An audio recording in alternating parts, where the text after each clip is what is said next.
a lot of people are very, very, very ambitious with their words and very, very, very unambitious with their actions. And that's what ends up costing them everything that they want. So you never go up to someone and say, hey, what kind of house do you want to live in? And they say, I want a little piece.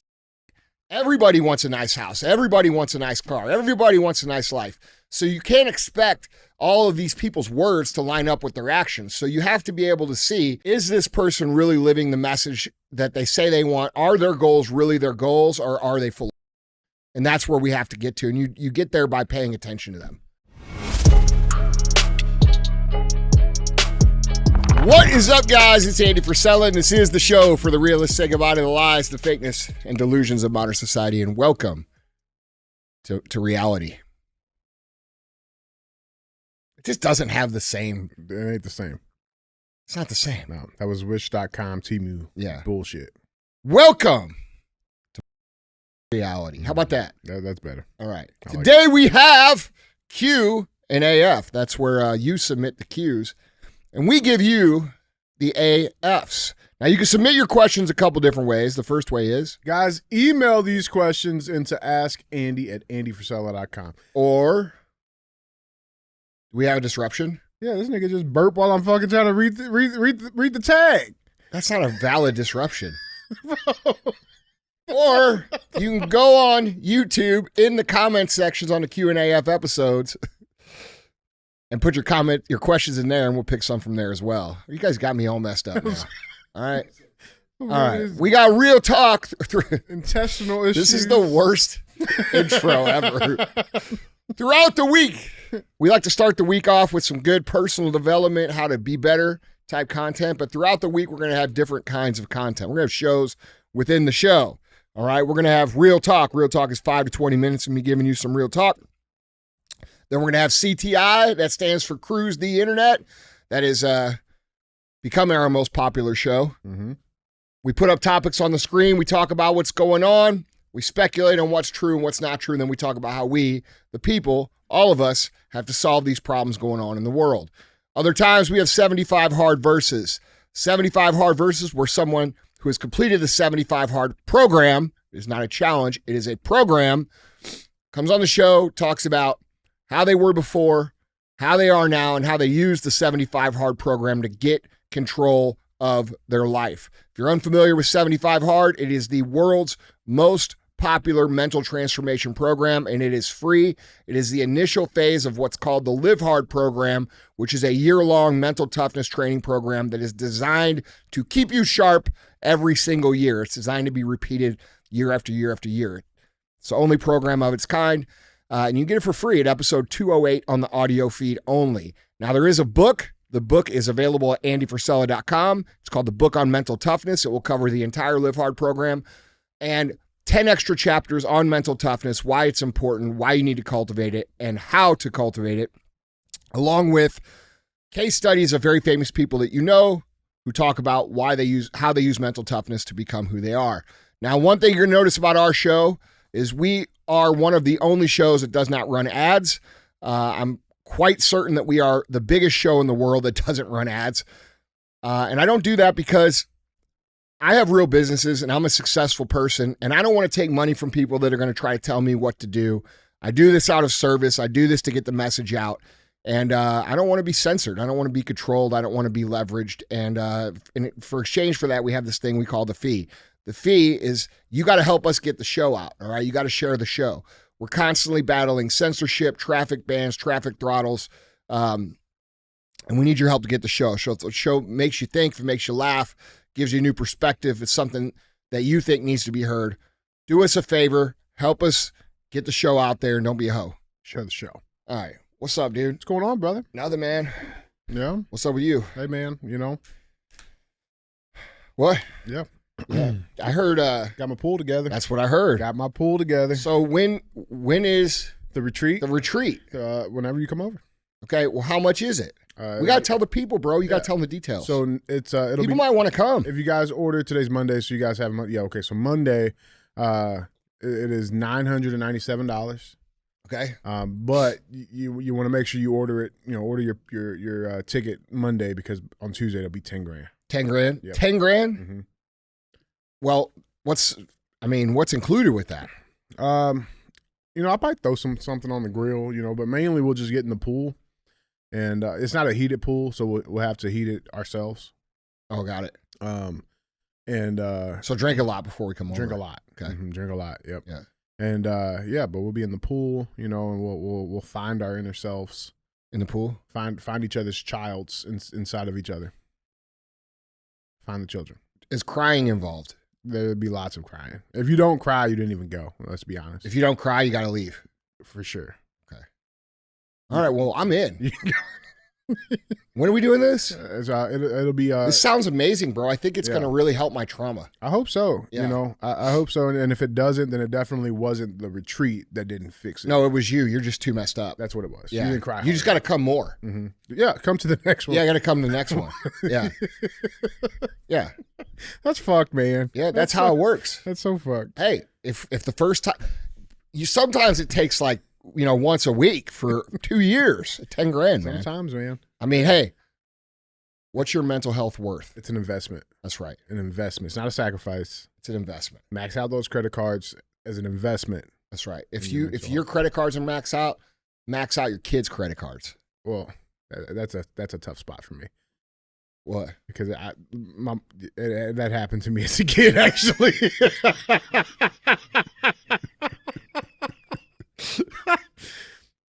Don't do that. That'll ruin kids' lives. It's for a good cause. And then they'll have to invest in mental health. It's for a good cause. Okay, we got a show to do. Hey, man, let's make some people So that's better. the announcement of the day. Mm-hmm. DJ's pool retreat. Yep. $997 today only. Today only. $10,000 tomorrow. Correct. Crying. Mm-hmm. Barbecue. Mm-hmm. Where are we barbecuing?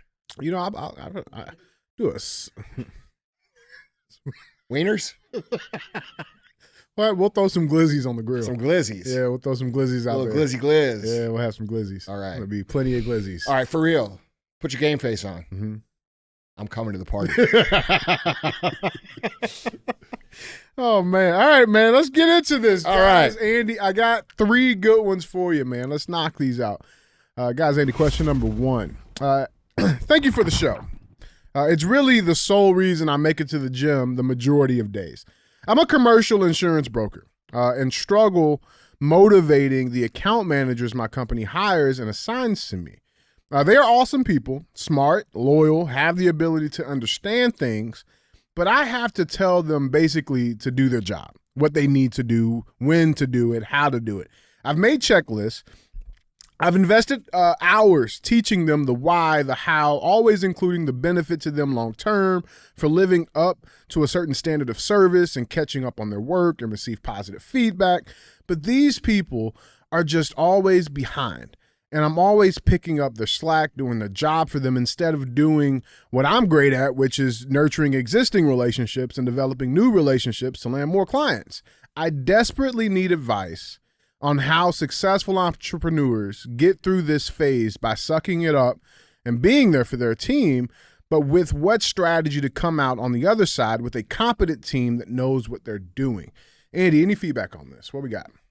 Yeah, for sure. And that's a difficult situation because as a sales trainer or as a leader, as a manager, we're always going to want more output from our people. And oftentimes, because we know how to execute the job, we assume that they know how to execute the job because what's easy for us, we assume should be easy for them. And we tend to forget the years and years and years and years of experience that we have put in to develop that skill set that now feels easy. So that's something to keep in mind. The next thing to keep in mind too is that you have to understand that being a life coach, a personal development coach for your team is absolutely necessary. A lot of leaders and managers of small business, they say, well, if they want to get better, they'll go get better on their own. And there's some truth to that. You have to go get better on your own if you're part of a team. However, it is also your job as the leader to sit down with these people or in a group setting, teach them the skills over and over and over again. And oftentimes because things come so easy to us because we've had the reps, we don't realize that they haven't had the reps. And what happens is we get tired of saying the same thing over and over and over again, and they haven't heard it enough. And so we start to look at them like, man, you're not getting it. When in reality, we just haven't taught it to them enough, and they haven't practiced enough to be great at it. Outside of that, we have the situation which you said you do, but I don't know how well you do it, but you said you explain to them why this is important to them. Because people are intrinsically inspired, not motivated, inspired to do great work if you show them what great work means to them. And so a lot of times people will paint this crazy, and valid mission out in front, but they leave out the part of what it's going to mean to them, okay? And inherently people are selfish. Whether they want to act like it or not, or claim it or not, the first thing that goes through most people's mind is, okay, if I do all of this, I become great at it. What's in it for me? And so you have to sit down with these people and almost start it like, okay, what are your goals for your life? What are you trying to achieve? One of the things we do here is we ask people to make a vision board, because the vision board, after being made, at least brings their focus of what life should be into something that is like visible, right? Most people spend more time planning their dinner on Saturday night than they do their life. So just going through the exercise of having someone cut out pictures and put things that mean something and kind of create a visual that represents their life gives them an idea of how much they have to earn and how much success they have to gain. And until you do that, most people really don't have a grasp of that. They just kind of go. And then they end up with not much. And they're like, well, why didn't I end up with much? Because the people who ended up with all the things that you wanted, they didn't just get that stuff. They decided a long time ago, this is what I want. And then they created that for themselves. And so just going through simple exercises, starting at the basics. What are you trying to do with your life? Who are you trying to become? What are you trying to create? Where are you trying to live? What kind of car are you trying to drive? What kind of family do you want? Do you want to take your family on vacations to, local lake, or do you want to take your family on vacations to Europe? All right. How do you want to get there? Yeah. They got to know where they're going before you can get them to understand how to get there and what's required. And so oftentimes people who are training these people don't go far enough back to get them to make a decision about where they want to be, which the next decision is, how do I get there? And then the next decision after that is, what are the specific techniques about how to get there? And then the next thing after that is, how do I get the reps to get good at this so I can get there? And these are all phases of the learning process. So I would make sure you're covering all three of those. Make sure that you're doing it well. Stay patient. Don't forget that the things that are easy for you are not easy for someone even who's been doing it 1, 2, or 3 years. I have people who've been working around me for 3 years that still only really understand a fraction of what I could understand after 25 years of building something from the ground up. So things that are very obvious to me may not be obvious to them, even with some experience. So we have to get comfortable repeating the same things over and over and over, and be patient with people's ability to pick that up and put it into play. And here's the good part. When you make that investment in time and you sit down with someone and you actually help them and you actually coach them, they usually become pretty good, bro. And then when they become pretty good, you use them as an example to the other people about how it should look and what it should be. And eventually that person's going to create a life. They're going to have a nice house. They're going to have the things they want. And they're going to appreciate you for sitting them down and showing them the path. Yeah. Well, one thing I think about too, man, is not everybody learns the same. Right? Like there's auditory learners, there's visual learners, hands-on learners, right? Like how did you adjust to that? I guess, when you started expanding your team, right? Like how did you, because you started off with, one store and then you start expanding, you got over 500 employees. So how does that look in the grand scheme of things? Because everybody doesn't learn the same. That's the importance of spending the time going through it over and over and over again, because if they're hearing you talk about it and you're drawing on the whiteboard, that's audio and visual, right? Mm-hmm. And then they have to get the experience of going out and doing the reps. So as long as you're repeating it over and over again in that way, you're going to cover the bases. Yeah. And quite honestly, it's up to them to take the information. And some people just aren't going to do it, bro. Some people, a lot of people, are very, very, very ambitious with their words and very, very, very unambitious with their actions. And that's what ends up costing them everything that they want. So you never go up to someone and say, hey, what kind of house do you want to live in? And they say, I want a little piece of shit. Everybody wants a nice house. Everybody wants a nice car. Everybody wants a nice life. So you can't expect all of these people's words to line up with their actions. So you have to be able to see, is this person really living the message that they say they want? Are their goals really their goals, or are they full of shit? And that's where we have to get to. And you get there by paying attention to them. You know, I'll say this too. One thing on the vision boards, and I think it's really, really cool. Anybody that's ever been to, here at headquarters, you walk through and everybody has their vision boards up. Mm-hmm. And I think that just does something to the culture too, because it's like you walk through here, oh, look, that I see what this guy wants. I see what his dreams and goals are. I know that he wants something in life. And I look over here at this one, oh, this person wants something over here too. It really builds a culture there. Well, there's also this too, right? We have 500 people. It's impossible to really know everybody on a deep level because there's so many people, right?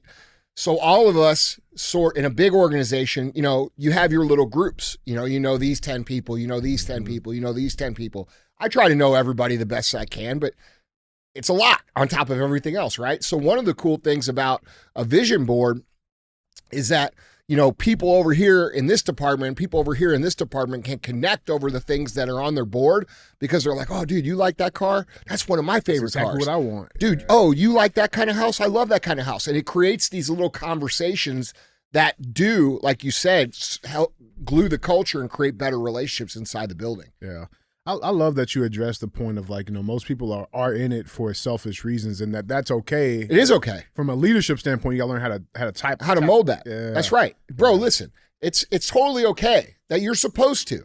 You're supposed to work so you could take care of your own shit. That's why the fuck you're supposed to do it. Now, on top of that, it should be, if you want to feel fulfilled and you want to feel good about what you do, it should be something you believe in. It should be something you enjoy. You should enjoy the people that you work around. Those are things that matter because you spend most of your time in that environment. Yeah. And, I see a lot of young people make the mistake of being in a place that they really like and then taking a step backwards in terms of,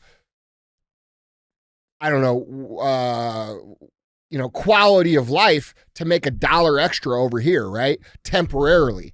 And that's something to consider, dude. Your place of business or where you work, you spend most of your time. So you have to be in a situation where, you like the people that you're around and you like what you do and you believe in the mission. But ultimately, at the end of the day, you should be, I think everybody is at a base level concerned about themselves and their family first. And that's just reality. Yeah.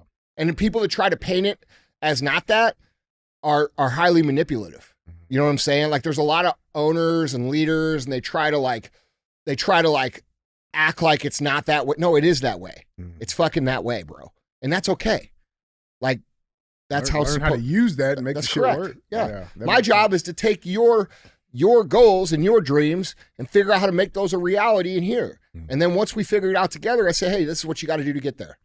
You see what I'm saying? It's fucking great. I love it. Guys, Andy, question number 2. What's up, Andy and DJ? I'm a 24-year-old guy who became a full-time traveling health insurance agent back in March, and I've been running a mobile detailing business for about 6 years. I'm getting ready to move to the big city of Atlanta from a one red light little town to build out my own branch of the insurance brokerage. I know this is not a relationship counseling podcast or any bullshit like that, but I wanted the honest opinion from a successful businessman who I'm sure has made a ton of sacrifices to be where he is.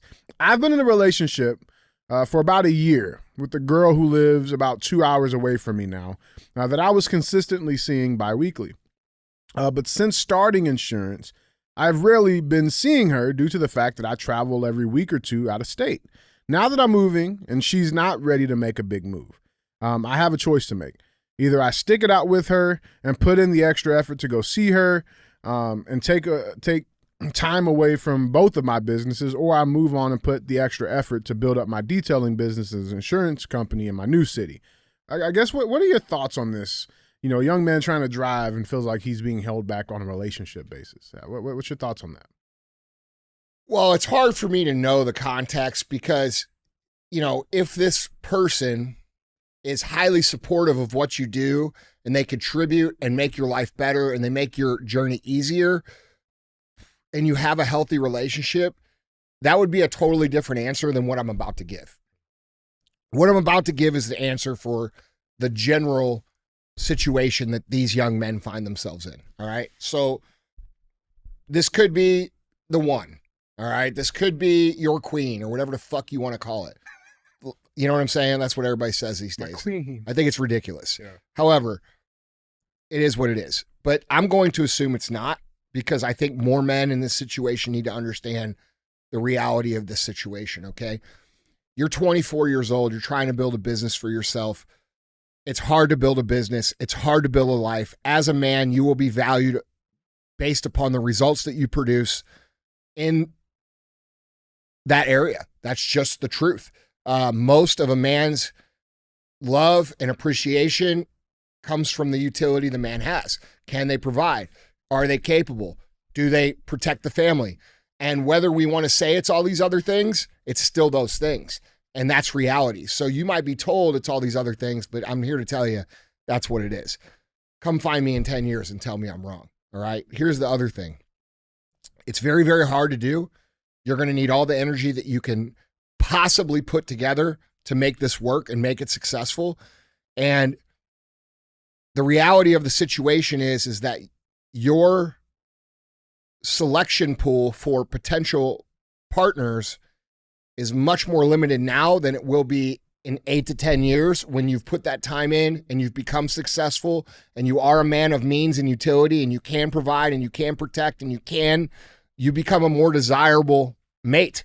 And that means that your ability to select a potential partner widens. And that's where men have to be very careful, because when your ability to select a potential partner widens, sometimes men, because of the sexual dynamic that men grow up in, make poor choices. All right. And what I mean by that is this: women and men have a completely different dynamic growing up. Women hit puberty and they have to learn to say no immediately. All right. Men have the opposite of that experience. Men hit puberty and they can't find anybody to fucking do anything with them. Right? They just want someone to see them naked, right? Like, bro, it's not the same thing. So men are constantly chasing, women are constantly rejecting. And when you take a man and you become a man of means and you become a man of success and the potential selection pool widens, you're not very experienced at making those decisions. So I would spend this time, yes, you can date casually. Yes, you can meet girls that'll give you a real understanding of what you want versus what you don't want. But the reality of it is your ability to find exactly what you want is going to be better in 8 years once you've put in the time to build this business. And I think you're going to find a much happier situation in the long run that way. Most men. Okay. Now, are there exceptions to that? Are there people that at 24 years old meet their wife or their husband and everything's perfect and they build together? Yes, absolutely, dude. Okay. But that's just not common. Yeah, I don't think that's the norm. No, it's not. Not for young men, it's not, dude. Like if we have a man who is, if you throw him in the desert, bro, right? And you throw a woman in the desert, but the woman's got an all-you-can-eat buffet 24/7. 24/7, 365 days, she can fucking eat whatever the fuck she wants, okay? She's going to be very selective about what she chooses to eat because there's unlimited supply, all right? You throw the man in the desert, and there's no food, okay? And then all of a sudden, you throw him a bunch of real bad food. Guess what? He's going to eat all of it because he's starving, all right? And that's the dynamic between men and women. And people don't give that conversation enough real discussion, because once a man becomes successful, it requires knowing what you're looking for and then resisting, like a woman would have to her whole life, the ones that aren't going to fit and be conducive to the goals that you have. So it's very, very important that you understand this. Yeah, you gotta go through it. Yeah, you gotta go through it. And I think one last thing I wanted to say on this to get your take on, this idea of this energy consumption you have. You're talking about doing something really, really difficult here. let's talk about the distractions. Let's talk about what can drain that energy bank a little bit. You know, if he's trying to go after this big endeavor here. Well, there's two sides to that coin. If he's got to go to Atlanta and get involved in the social life because he's got a girlfriend, that's going to take energy too. So we have to talk about which one is, you know what I mean? There's weight there too. Yeah. So, but yeah, the truth of the matter is it's going to take most of your energy. And the fact that you're aware of that is very, very good. You're ahead of most people. Most people think they can, you know, go out and have a normal social life and go out Thursday, Friday, Saturday, Sunday and still, you know, do all the business stuff. And it's just not reality, dude. It doesn't happen. Yeah, I love it. I love it. Guys, Andy, question number 3. Andy, I just finished 75 hard, and the physical and mental transformation are undeniable. However, I consider myself pretty self-aware, and I realize I have some additional work to do in the area of indecisiveness. Through much of my reading during 75 hard, decisiveness was a key trait that kept coming up when it comes to highly successful people. I realize this is likely one of my biggest blockers to achieving the level of success I aspire to. Assuming decisiveness is a skill that can be developed, much like you talk about discipline, are there any tips or strategies you've used in the past to help become more decisive in general? Love you guys and everything you do. Yeah, look, most of the decisions that we have to make are not going to be fatal. We have to understand that, all right? Most of the decisions that you make are, even if it's the wrong one, it's not going to crush you. There's very few life decisions or business decisions that you can make that can really, really, really derail you. One of them being what we just covered in section 2, marrying the wrong woman, okay? Marrying the wrong man. So realize that outside of a few key things, you know, like, bro, you know, you get in a car and drive drunk and kill someone. Yeah. That's a major life fuck up. There's very few decisions outside of those kind of decisions that will really derail you, okay? So oftentimes we put the weight of our decision-making process on consequences that aren't reality, which means we will say, okay, I've got to make this decision or I've got to choose this. And if I choose this, I'll become a gazillionaire. And if I choose this, I'll be dead, right? Like these are the consequences we put on these decisions when they're not real. They're not real. And so we have to be honest with ourselves about what the consequences are of these decisions. And the truth about entrepreneurship and the truth about success is making decisions quickly is important, and then making adjustments with those decisions is important. So really the ultra ninja move that you have to have as an entrepreneur is making a decision and then recognizing quickly if it was the right or the wrong decision, and then adjusting if it was the wrong one, or adjusting better if it was the right one and it can be better. I believe that is one of the key skills that successful people have that is not talked about enough. Yeah. You have to make decisions fast because the current of entrepreneurship and business and the market is moving very fast. So we have to make decisions fast, and then we have to recognize fast if it was the wrong decision, you know? So shit, man, you're saying like that probably wasn't the right decision, but because you make it one. You make it the right one. And that's how you do it. You don't just make a decision and turn your head and let it just go down the path, bro. You make the decision, you go, you know, you tiptoe out on there and you take the feedback. You say, okay, I think that path's going to hold us. I think this is going to work. You take 3 or 4 more steps. You take 3 or 4 more steps, and then you start running. All right. And that's how you kind of feel it out. And you watch real close right after you've made a decision with extreme detail. Was this right or was this wrong?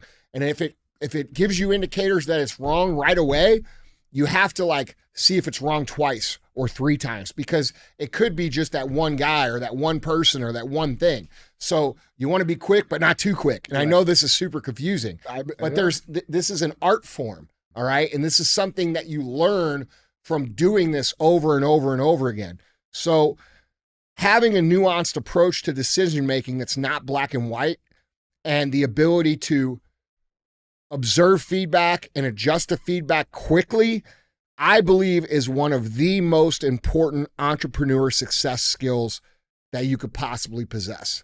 Okay, so don't be afraid to make the decision, because most likely it's not going to be fatal to you or your business. And if you do make the wrong decision and you watch it, you'll be able to see it was the wrong decision quickly, and you'll quickly be able to make this other decision or redirect in that direction. You see what I'm saying? And would you say that most people's problem is that they just make no decision Yes. at all? Yes. That's why the decision making should be quick. Yeah. Right? If you start to look at it, you get what's called paralysis of analysis. You'll look at this. You'll look at this. You'll look at this. You'll look at this. Here's how I would do it. Look at this. Look at this. It's that. A week later, I check it. A day later, I check it. How's that going? Right? When I make a decision here, all right, let's just say hypothetically, let's just say Sal and I are talking a decision over, and he's deferring to me. What should we do? And he'll say, we could do this or we could do this. 99% of the time, my answer will come out right away. And I'll say, I think we should do that. And then he'll say, well, what about this? And I'll say, well, this is what I think. And so we'll choose one, and then we'll pay attention. And if it ends up not being the right one, we just go ahead and change it. And I think we have to understand, like, we're not married to these decisions forever. There's very few decisions that we make that cannot be adjusted. And the ability to adjust it is something that you're going to have to learn to do, bro. Entrepreneurship is fluid. It's not rigid. Yeah. It's adjusting quickly. It's adapting fast. A lot of winning the game of business is adaptation quicker than the other guy. But you got to make Yeah, you have to make the decision, bro. And most of the reason people can't make the decision is because they put an unrealistic consequence attached to the decision, because they're nervous or they're worried or they can't afford to lose money. So they put these enormous weights on their shoulders, and then they just choose nothing. And if you choose nothing, you get nothing. And that's just the way it works. I love it. Yeah. Yeah. I love it, man. Well, guys, Andy, that was 3. All right, guys, a little quicker show than normal today, but that's so you can get out there and kick some ass. So let's go do that this week. We'll see you tomorrow with CTI. And remember, don't be a hoe. Share the show.